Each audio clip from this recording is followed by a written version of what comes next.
Многу ми те фалат лено да си вредно било.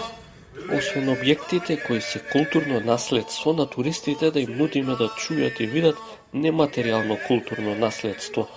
Ова е начинот да го зачуваме, например, гласоечко. Пеење на два различни машки гласови, кои веќе 10 години се наоѓа на листата на УНЕСКО за нематеријално културно наследство на човештвото за ургентна заштита.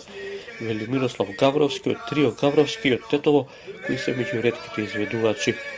Ставањето на листата за ургентна заштита значи дека државата презела обврска пред УНЕСКО редовно да поднесува извештај и да спроведува проекти, работилници, архивирање, обуки за млади за ова пеење, да не остане само запис во книга, туку да продолжи да се слуша.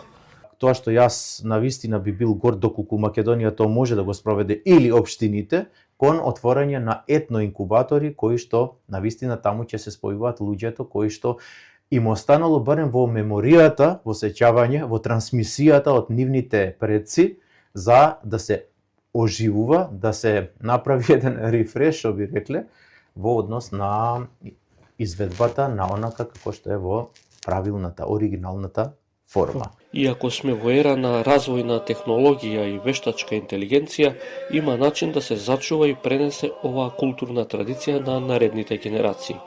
Секој поединец кој ќе научи да го изведува ова пеење, ќе помогне во пренесувањето на традицијата, вели Мирослав.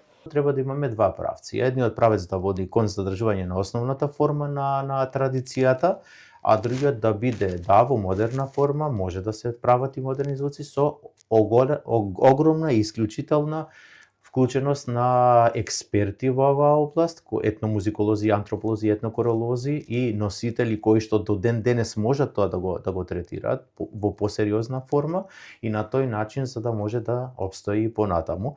Доколку се зголеми бројот на изведувачи, гласоечкото пеење може наместо на листата за ургентна заштита да преиде на репрезентативната листа на УНЕСКО како традиција со витално одржување.